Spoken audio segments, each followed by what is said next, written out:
You're listening to the Awaken Radio Network. Visit the station's website at www.awakenradio.net. Our navigation links are located at the top of the page under the banner. Visit our forums to converse with our hosts. See who our guests will be on the interview page. You can join in the conversations on our live chat room page. Thank you for listening to Awaken Radio Network.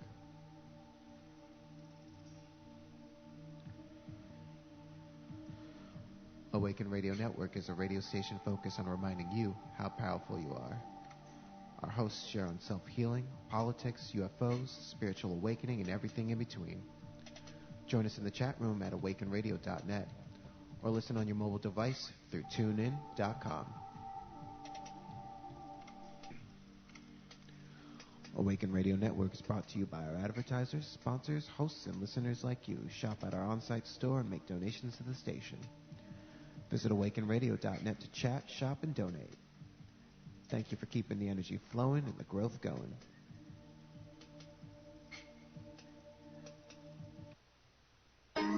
Welcome to your Unfolding Senses. I'm your host, Rob Ragozzine, and on this show, we'll be exploring everything intuition. Let's get started.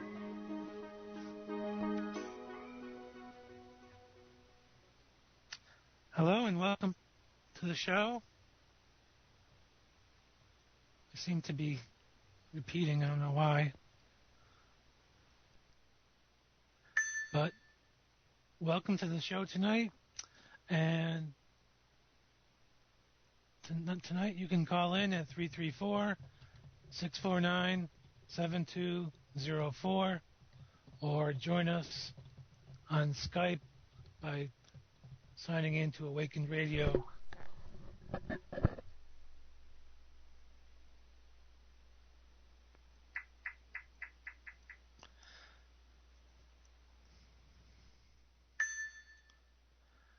Okay, so again, that's 334-649-7204, or call into Skype and connect to Awakened Radio, or join us in the chat room on awakenedradio.net.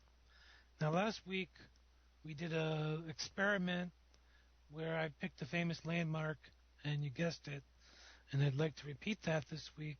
Only we'll be picking not a famous landmark, but just someplace you might like to visit, but I'd like you to tap into your senses in a different way. So instead of seeing something, I want you to feel as if you're there. So notice what sensations you feel and make guesses based on that. And if you can, post them in the chat room. So last week, we picked the Space Needle, and someone was sensing something like the Eiffel Tower. So based on that, they were able to sense that although their guess wasn't exactly correct, the imagery was in the ballpark. So that's what we'll be doing tonight for at least the first half of the show. I've picked a spot that I enjoy being in, and I'd like you to connect with your sensations. So how does it feel to be there? What's the weather like? What's the air like? How does it feel?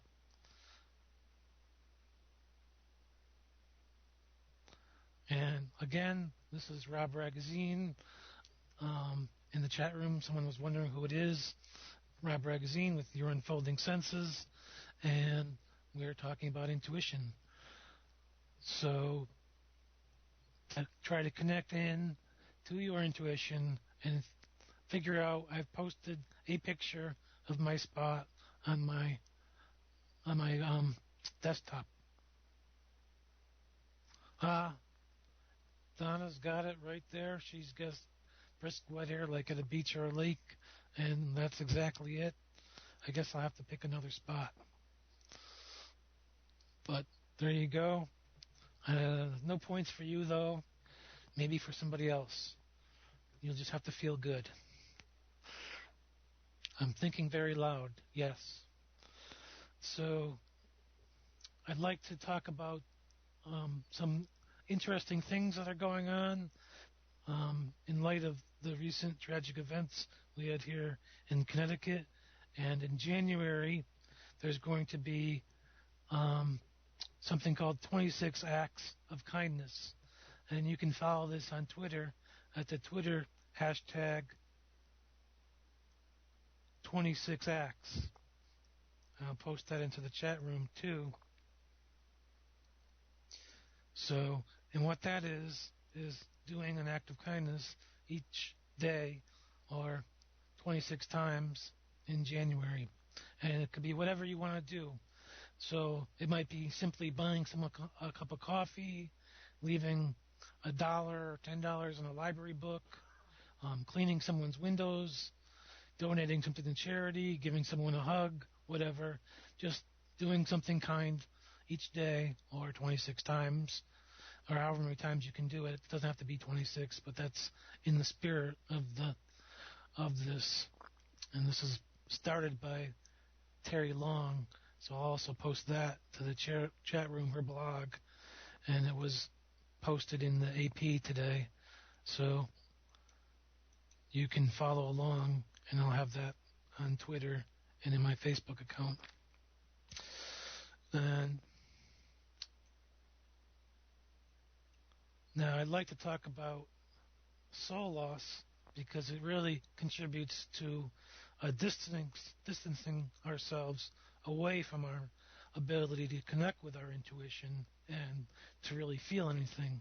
So something like personal illness, grief, injury, traumatic events, they all can cause what's labeled as soul loss. Psychology might call it PTSD or depression, but whatever you want to label it as, it's really a disconnection from our joy, our passion, our connectedness, whether large or small.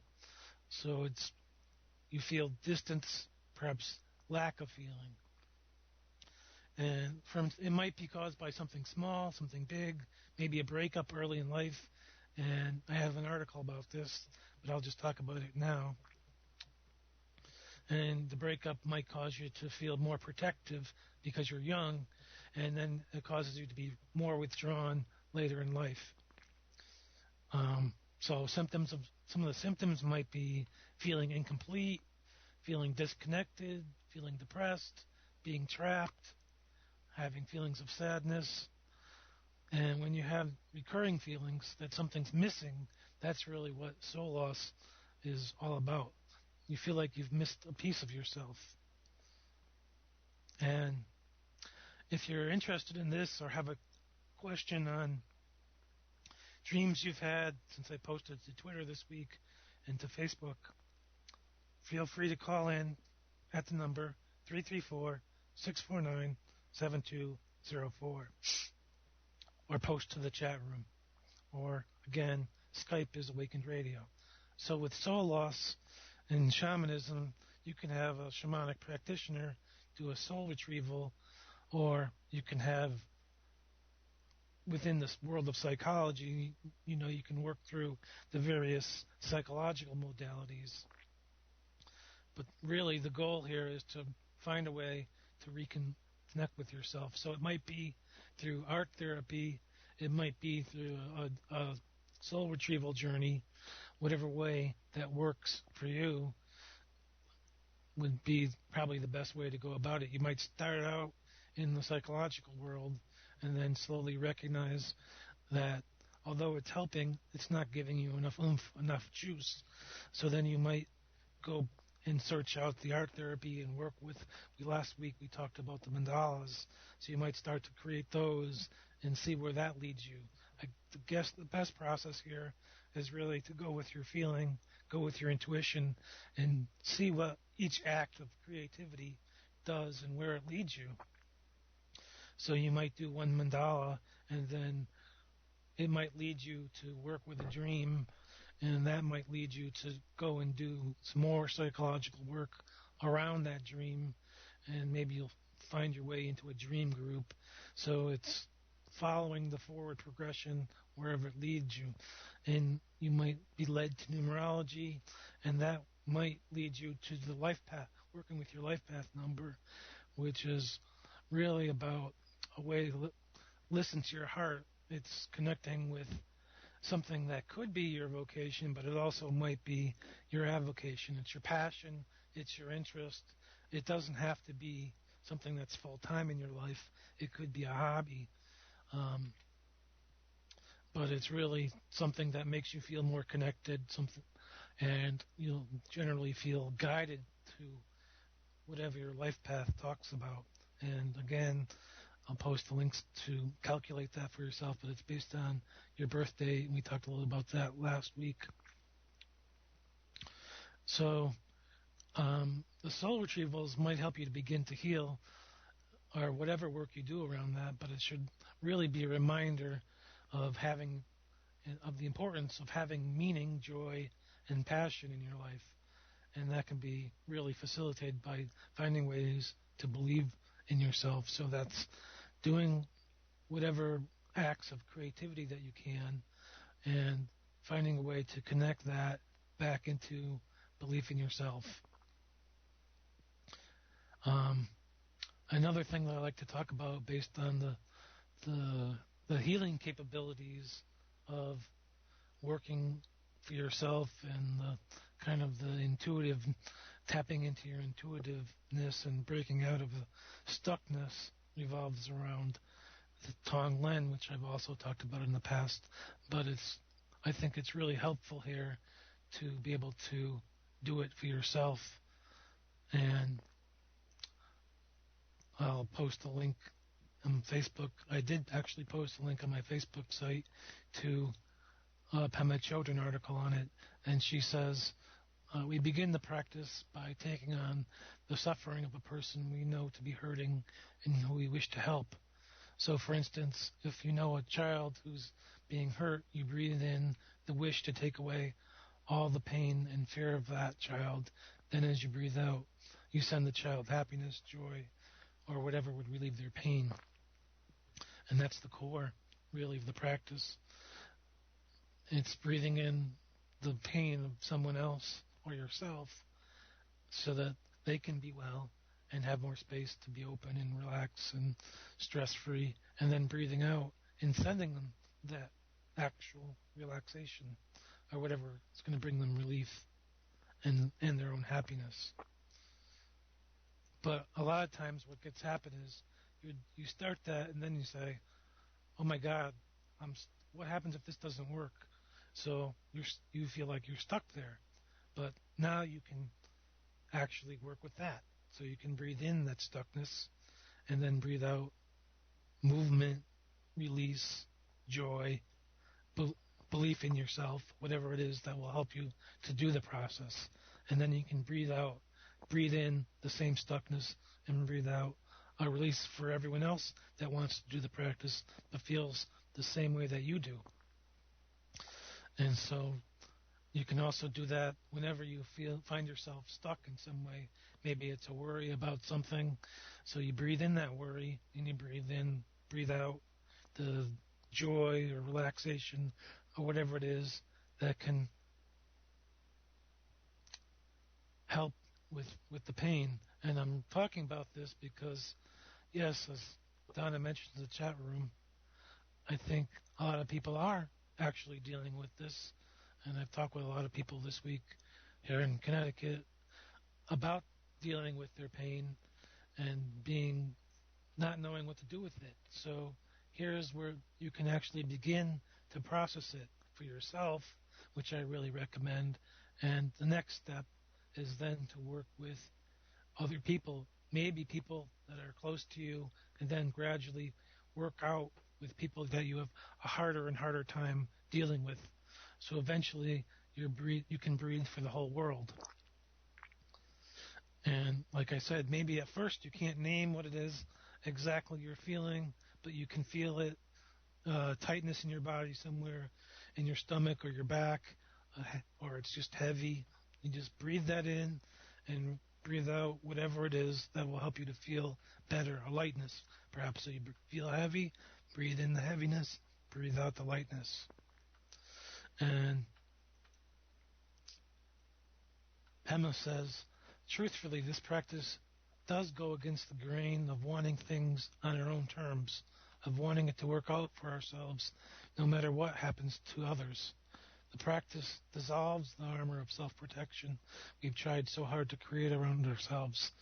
In Buddhist language, one would say it dissolves the fixation and clinging of ego. So this is really kind of a release. It's a letting go. It's saying maybe there's a different way that I don't know about. And it's really opening to the possibilities. And she says we begin to feel love for both ourselves and others as we also begin to take care of ourselves and others. So it's really taking on compassion. You can't help not to take on greater compassion for yourself and others as you do this, because you're really concerned for yourself and for others and trying to move to a way that you can feel a release in some way. Now, I don't believe that it's a practice that you can take on lightly, as you're really taking on the suffering of others with this practice. But every breath is really, you can look at it as an opportunity to change pain, but you're not storing it within yourself. Don't think of it as that way. Think of it as transformation, not storing. And you're visualizing all this in whatever way possible in your heart, and then releasing it. That's all that's happening, and you're not taking ownership of it. And with the meditation practice, you have an opportunity to breathe in the pain and breathe out freedom, joy, and release. And I think before beginning it, it's best to have the strong support network for yourself. So whether that's psychology or a counselor of some kind, or like counseling, as I said, or taking on a series of shamanic journeys, or whatever it is, or finding a dream group or an intuition group or some sort of support group so that you feel like there's people supporting you. That's what I really recommend. And then once you feel strong enough and well supported, you can utilize the practice to help yourself and then work out to, like I said, the whole world. But the one thing I guess is really might bother people is before beginning the practice for like other cultures or other persons, you should find a way, I guess, to respect and honor their values and practices of these people and cultures, as they may have, beliefs and faiths and values that are different than your own. So respect those. But the practice can also respect those and honor those, but also find a way to do that in yourself. And just ask yourself, does it feel okay to do it for this person or this group? And then be patient and don't feel that you have to do it right now. Make sure you have the time and the space to do it. Again, if you want to call in, 334-649-7204 or Awakened Radio in Skype, or join us in the chat room, awakenedradio.net.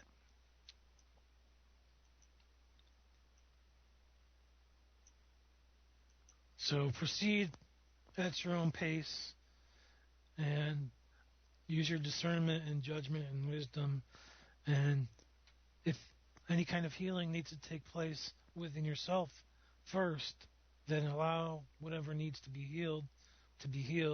And when you're ready to start working with other people, you can. But maybe you're the person you have to start with. Maybe you have to work with, as I was talking about before, your own soul loss and begin to recover parts of yourself through this process. And when you're ready, you'll be able to start breathing for friends and family and larger groups. Now, gotten some emails this week about working with tarot. And someone said, I never work with tarot. It seems like there are so many cards to work with. It's daunting. Is there an easier tool that I can use to do readings for friends and myself? So I was thinking about perhaps you can use, they have decks that are just pictures, and then there's a paragraph to describe the pictures, like the angel card decks. Or there's tons and tons of these decks, and they have pictures of animals or angels, and they have a brief description about what the card means on the back. So you might begin to use those. Or I thought about maybe breaking up a regular tarot card deck and using what they call the major arcana cards. There's only 22 of them, and that might help you to really get an opening into using the cards, as they're really the whole deck squeezed down to into a progression of kind of a journey in the 22 cards. It starts with the Fool and moves all the way to the World in the end. Or what I really recommend doing is maybe creating your own deck of images that you've drawn yourself, or cut out of your favorite magazines that are yours, of course, and um, creating your own kind of imagery and working with those. So maybe putting a whole bunch of images in a box, and then when you want to answer a question, pull an image from the box and work with that. Discover what that image means for you, and keep a kind of an image log, and write down what you thought about it that time. And then the next time you draw it, see how you feel about it that time, and compare and see what the common meaning is for that image. And there you go. You've created your own kind of image deck, and you didn't have to work with the tarot, but you find something that you're comfortable with, and don't feel stressed about working with the tarot. Find a way to make it easy. So work with the angel cards, or your own deck, or just perhaps a series of images. And someone else asked about the mandalas, but not knowing where to start. I guess if you do a quick Google search, there's tons of sites that kind of offer free templates, so you can kind of download them and then color them in yourself and try that at first. So you're not really creating it yourself. Someone else has created it, but it still gives you kind of a sense of the feeling of coloring it in, and it still you can connect with a lot of inner feelings that way. You're still connecting with the art and the creativity on a little watered down level, but it's still okay. And in the chat room, Donna mentions reading the clouds. What shapes are there? What do they mean to you in regards to the question? So I do this all the time. I don't recommend doing it as you're driving, but a lot of times at night, in the fall, the clouds are really beautiful in pink, and I just stop for a moment and look at the clouds and whatever imagery is there. And sometimes it's a whole scene that I'll see. Sometimes it's one particular animal. So that might work. It's just finding the time and space to perhaps just lie on your back somewhere it's warm, I hope, and look up and see what you can see out in the clouds, and look at it almost as a dream. If you have any ideas for using how you connect with your own intuition, you might call in, as I said, 334-649-7204, or join us on Awakened Radio in Skype, or it's awakenedradio.net, and come to the chat room. Or you can go to the forum and connect with us there and leave questions.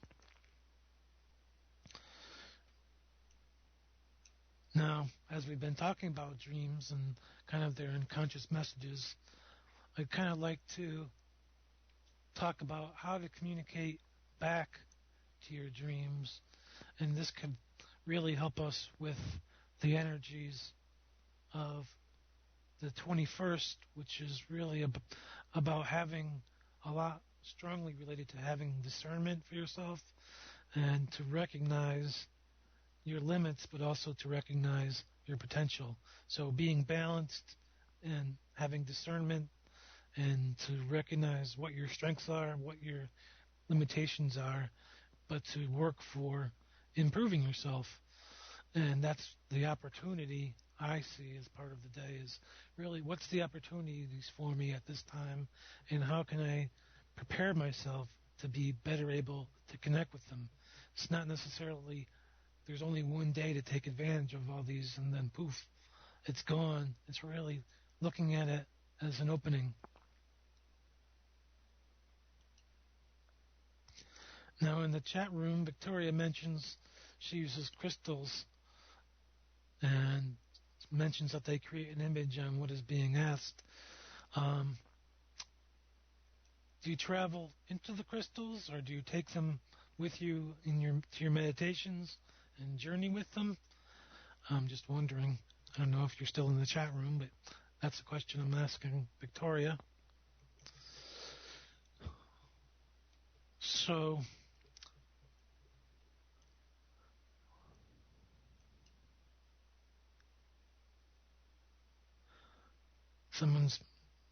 Donna's mentioning she enjoys working with vision crystals too, and yes to all my questions. And Victoria mentions that she carries them at all times with her, and she does travel with them. So you can really learn more about that, I guess, through your own kind of studies. I've worked with them extensively through shamanic studies. I'm not sure how other people have worked with them. I guess just start trying to connect with the crystal that you're interested in. That's what I really recommend, is if you're interested in learning about a crystal or a particular thing, you might walk into a store that sells them and ask to be guided to a crystal that could be important to you at this time. That's one of my favorite ways. And just go up to the pegboard where they are, perhaps, and pick one without actually looking at the descriptions that they have about themselves usually, and just pick it off the board and take it home with you and learn about it that way. And then you can read about the description weeks or months later, if at all. So that's a really good way to connect with them, is just to use your own intuition to ask, well, why have I picked you? What are you for? What can you help me with in my life? And you can use them for all kinds of things. And one of them, I guess, is to open to your dreams, which I really wanted to talk more about tonight. So one of the first crystals that I picked up was iolite, which is really kind of a shamanic crystal, I guess, and about opening to your intuition and being intuitive. And I just picked it and walked out of the store after paying for it, of course, and went home and just kept it on a shelf for a while and looked at it as I passed by and said, wow, that's very interesting. And then I started to do journeys to ask questions to it. And it might be a good stone to pick up if you're interested in working with your dreams. But again, you really have to be comfortable with your own energy before you start to connect with various crystals and other kinds of things, because then it's not about being tampered with. It's about really understanding who you are as a person. And Kate in the chat room says she loves working with iolite. Thank you. Good to have you with us, as Anna says, and I say, more the merrier. I guess we're about time for break, so we'll come back and talk more about dreams and intuition. And now a word from our Awakened Radio sponsors. AwakenedRadio.net is brought to you by AwakenedRadio.net host and those who support our station by shopping at our Awakened store and by making loving contributions and donations to our station each month. We are also supported by TheBarefootGuru.com. Thank you so much for your love and support of the Awakened Radio Network at AwakenedRadio.net. Awakened Radio Network is a radio station focused on reminding you how powerful you are.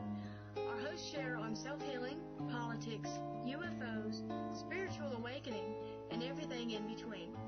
Join us in the chat room at awakenradio.net or listen on your mobile device through tunein.com.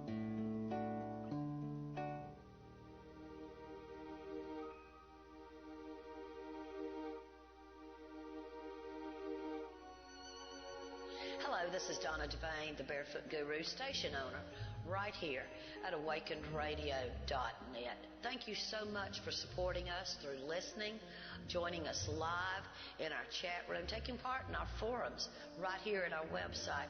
And we've got a brand new way for you to support our station, the Awakened Store. In it, you will find stones and crystals, dream catchers, books on healing, courses, classes, one-on-one healing and psychic sessions with our host. There's a lot more headed your way at awakenedradio.net. Remember, we are totally a listener and host supported radio station. Join us. Let your voice be heard. Host a show. Support our host. Help us by sharing our links and writing a review for our website at Alexa. That link can be found on our home page.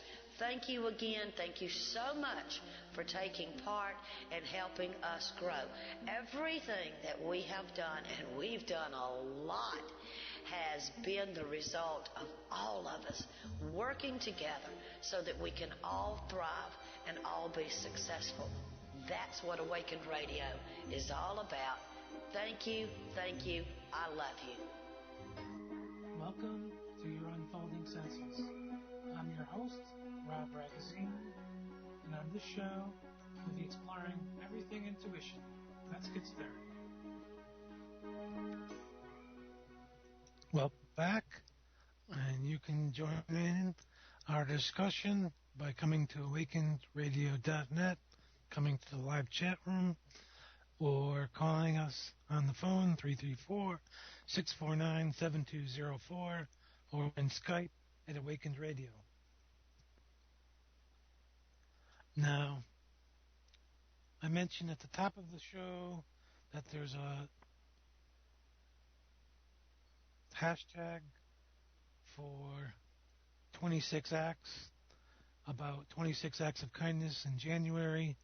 I recommend following it if you're on Twitter, and they're really trying to look at bringing compassion and kindness into the world in a new way just by offering different acts of kindness each day. And it doesn't matter what you do, if it's just buying 26 different people or 20 different people or 10 different people a simple cup of coffee, or just saying hello to someone you never said hello to before. Whatever it is, just being kind and compassionate in the world. And that might really help to bring about some healing and shifts in the world for greater compassion overall. Now, I was talking before we left about communicating back through dreams. Communicating back to your dreams. And I forgot to mention my own contact information. If you come to the forums on awaken.radio.net, I've posted links to my Facebook and my Twitter page so that you can get to me from there, so that I don't have to spell them out for you here. But it's Numbers by Rob on Twitter and Facebook, and Awakened Rob on Facebook too for this radio show. But that's all in the forum, and you can go there and post questions and connect with me that way. It's the simplest way, coming to awakenedradio.net and then going into the forum area and looking at my posts. So I'll have a post for each show with the links that I talk about, and the post for last week's show is in there now, and you can find what I talked about. But now, if you're interested in communicating back to your dreams, you might do it through some kind of ritual.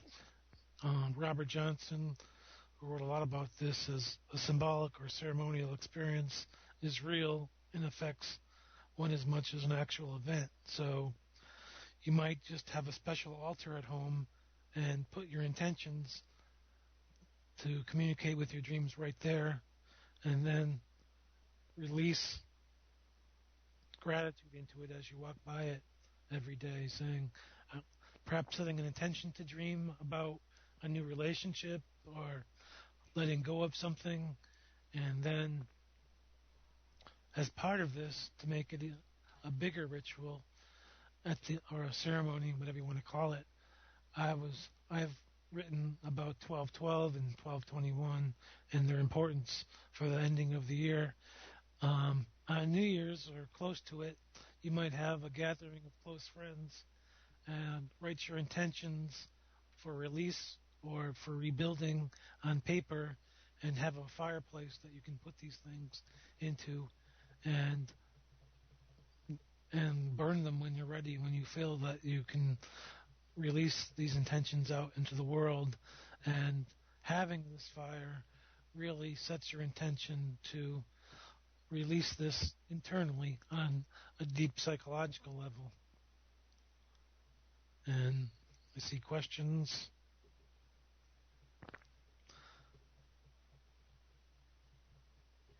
No one's having questions. So if you do have questions, please join us in the chat room at awakenedradio.net.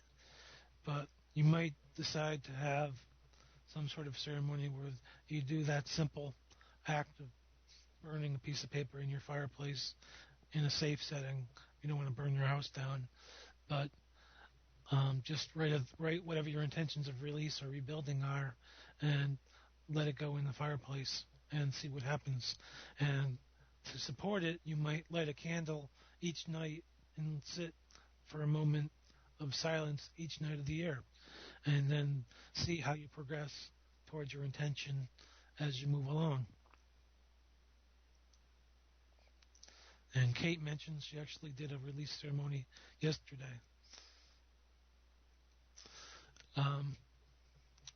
And part of that might be to recognize how you're supporting yourself and how you're demeaning yourself. So maybe you're letting your inner critic get the best of you.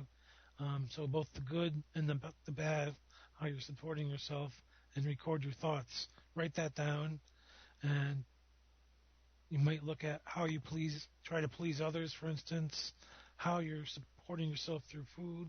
Like one of my dreams related to a frozen food box smoking in the oven, or how you settle for things, or how you bring compassion into the world, or how you've been helping your friends to take new directions. Just record whatever that is and how it's either helping you. How you'd either like to release something or rebuild, and look at what your answers are in this short exercise, and then that might help you to come up with something else that you'd like to rebuild or release in your life.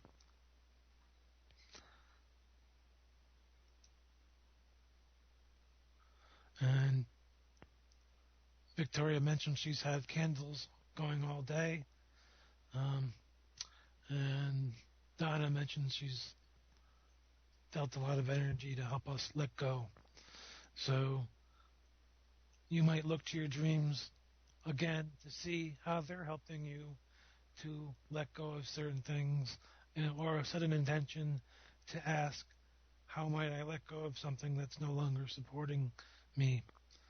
And you think of it not as something that's diminishing, but as something that can create space in your life for something new to unfold, rather than thinking of the diminishing effects, because it could be something that's really, really big. So something simple as clearing clutter from your life, which is kind of related to Feng Shui, might help you to step into a new relationship, step past certain restrictions and constraints, and really just clear away the clutter and open space for something new to come in. Who knows what it might be?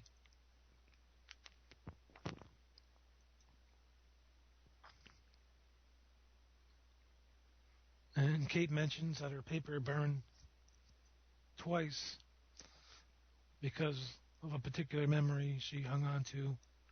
I guess it was a very moving release. Yes, you can write whatever you want to release on paper, and then watch it burn. Or there's other ways you can work with other elements, like you could bury it, or you can work with water and see whatever happens to the paper that way. Or you might um, just tie it to a balloon and let it go up in the air. There's lots of different ways that you can work with it through the elements.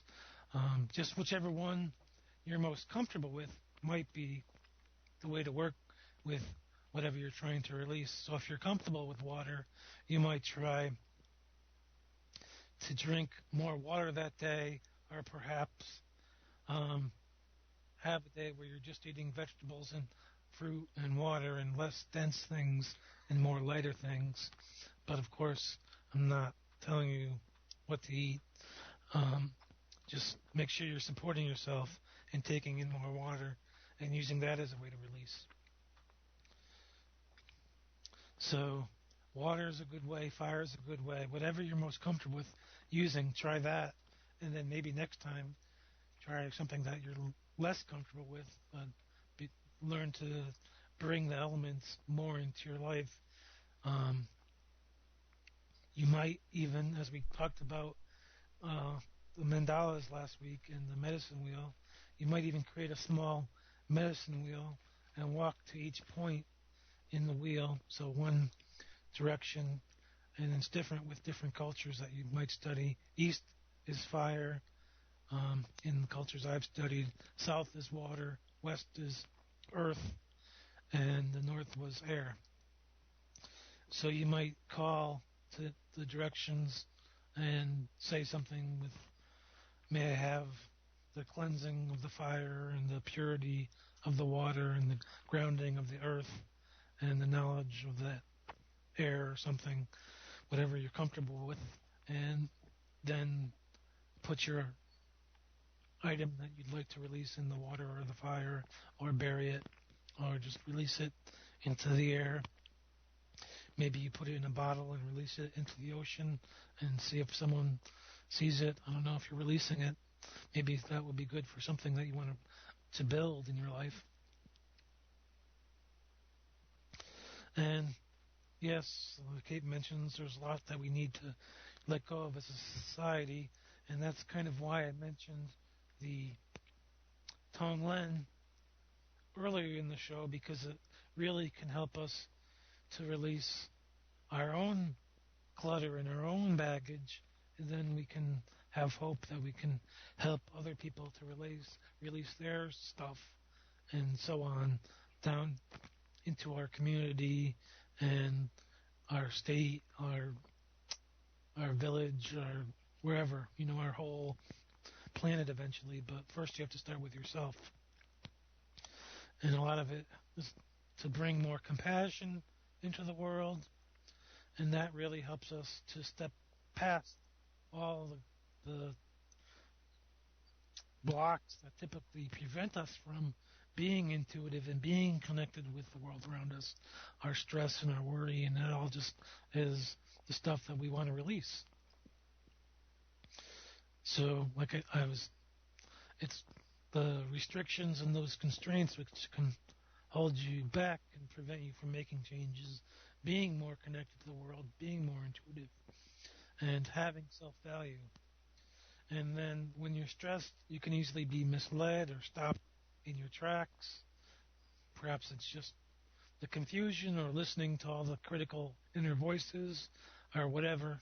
And you don't feel like what you're doing is valuable, but it is. So a lot of this relates to finding your inner and outside support. So finding support inside of yourself and finding outside support and building it too. So being a source of support for others, perhaps just doing something kind, like I mentioned earlier, for people that you don't know, or maybe your family members, without even being asked.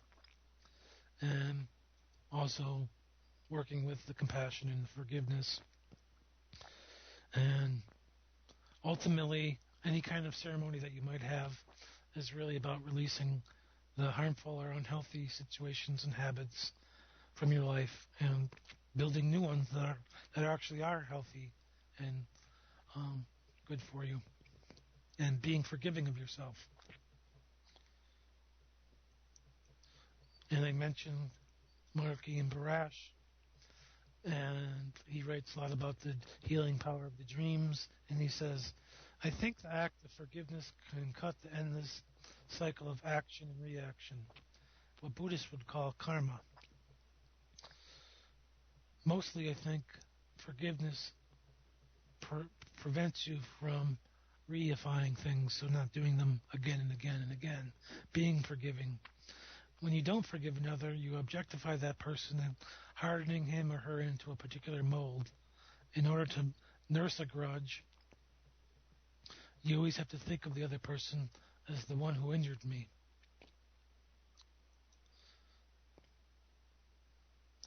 And Donna mentions going through her home and letting go of a whole bunch of items in 24 hours. And you can throw away or donate them, and you don't have to be aware of the thoughts or feelings that show up. Just let it all go. I always say if I haven't used something in 6 months, I'm probably not going to use it in the next 6 or a year or whatever, so I let it go. Give it to someone, clean out the closet, because if I haven't used it, I probably don't need it. And how can you be grateful for something that you're not using and haven't used? I think that's what David was talking about on his show on Tuesday. Actually being grateful for the things in your life, and if you just have things you have and no respect for them, then you can't get more. So develop feelings of gratefulness and happiness around these things that you do have, even if it's only a few. That way you can bring more things, more people, more situations into your life, rather than being the hoarder, being all tightly restricted and bunched up into a ball in the corner, always wanting more, but never fully utilizing what you already have. So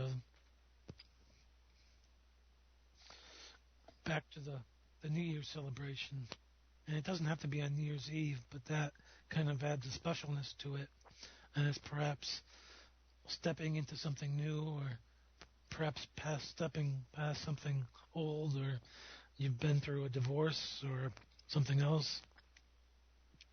And one of the biggest things here, especially if you read a book by, I forgot the gentleman's name, but it's called The Water of Life, and it's Patrice Sommet, I believe, and he lived in an African village, and he was abducted and brought up in I want to say a Protestant church, kind of. I don't know if it's Protestant, but it was kind of within the church. But he finally escaped and went back to his home, and they lived very close to their cultural roots, and they kind of lived connected to their ancestors and to, I guess the closest word is kind of a shamanic way of life. And they actually let him go through all the ceremonies at the age of 20 to enter back into the village and enter into kind of the shamanic life, to be a teacher, not only for his village but for the world. And I forgot what I was talking about. I guess about the celebration and really actually having to have ceremonies because they distinguish stepping into new phases of life. So without them, we miss the advantage of what a ceremony or a ritual brings, which is kind of a stepping up, a stepping past, healing. So you can gather, close friends or people that need the ceremony and discuss whatever you're willing to let go of or release or rebuild. And you can use them as a support group throughout the year. And so you have a group of people behind you and you can feel connected and supported. And then you have a better chance of following through with whatever you're trying to rebuild or release. And as part of that, you might draw a tarot card for the entire year, so that the it takes on a deeper and more colorful meaning. So now you have a process that you went through and a card to listen to and study and learn more about to understand what the year can bring. And that might help you to step more into your own intuition and the sacredness and specialness of the event. And of course, you can light candles and have a roaring fire, but also you can work with, as I talked about earlier, the other elements, the fire and the water and the air. And just be aware of your feelings and what and the process that you're trying to enact, which is either the releasing or letting go. And you might also add spices or incense to add to the color and specialness of the event. And that way you can feel kind of more open and generous, and it's really just a kind of an overall feeling of the adds to the overall feeling of the specialness. And then when you're finished, it's always good to say a word of thanks to the element, the fire or the water that you worked with, and then let it, if it's a fire, safely burn down and make sure all the ashes are out. And then you can sit in silent contemplation and just be grateful for having gone through the ceremony. And I guess I didn't mention, I don't know,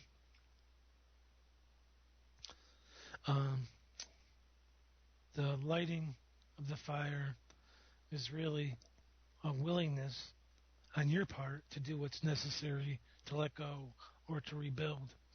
And if letting go of a particular issue feels like it's a really big step, and it might be, then of course releasing it can be really freeing and healing. And being willing to let go means that you're consciously going to live your life in a way that supports your desired changes. So we mentioned a whole bunch of stuff before.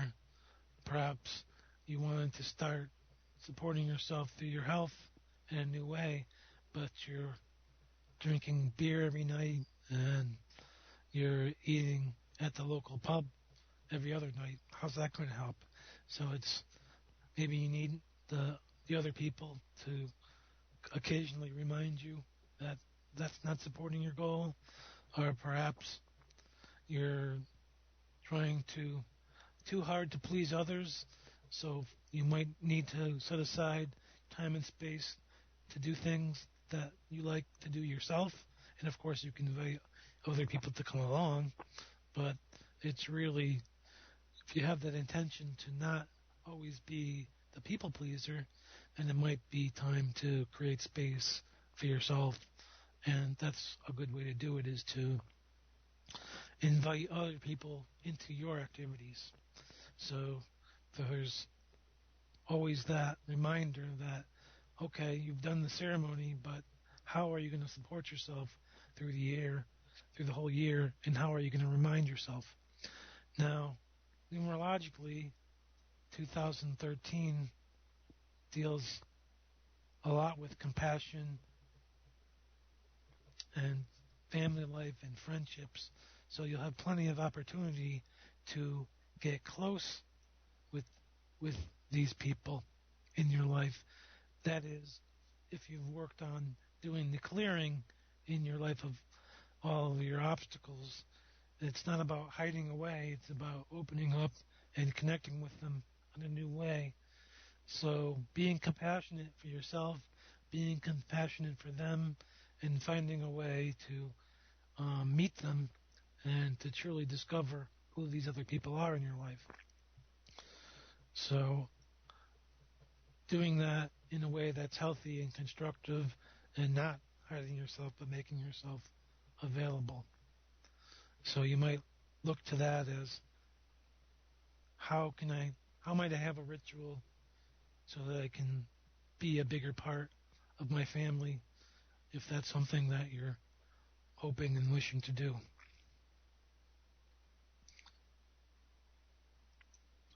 You might also, as part of the ceremony, do a life review.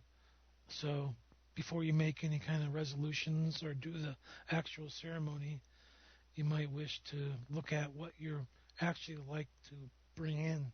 So when I mentioned the rebuilding, you want to look to, well, what do I miss? What would I like to bring in? And what does your heart need to feel balanced and safe? What has it been yearning for? And what risks feel attainable? Now, again, this all goes back to the compassion and the forgiveness and the willingness to let go and perhaps um, take on something, make room for something new. And we're running out of time, so I can't really discuss too much more about this. I'd like to give the contact information for next time and this time. Again, if you're interested in some of these topics, you might dial 334-649-7204 or join us on Skype at Awakened Radio or come to awakenedradio.net and come to the live chat room. Or you could go to the forum where I posted the links of the topics that I've discussed and links to my Facebook and Twitter accounts and my main site and 2 articles about 1221 and 1212, so you can get some information on those days and know that if you missed a particular day, it's not about taking advantage of only having a chance to take advantage of that day, but to open to the possibilities of those days. And you can do that, begin to do that through compassion, through forgiveness, and through the rituals that I was talking about tonight. So thanks for joining me in the chat room if you were here. Victoria and Kate tonight, thank you very much. And I enjoyed bringing these topics up. And if you would like to know more about them, you can contact me on my site or through Twitter or through Facebook. I'm most active on Twitter. On Facebook, I'm pretty active, but not every day. So you can find me on Twitter virtually every day. So again, you might ask me about these questions. If you're seeing recurring numbers, I've posted some links to that too.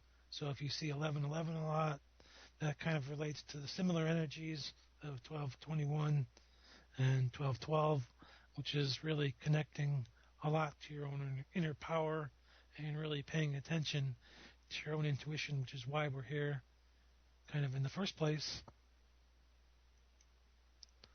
So we're about done for tonight. So again, thank you everyone. Hope to see you here next week. Have a good holiday and remember the compassion and the acts of kindness. Thank you very much.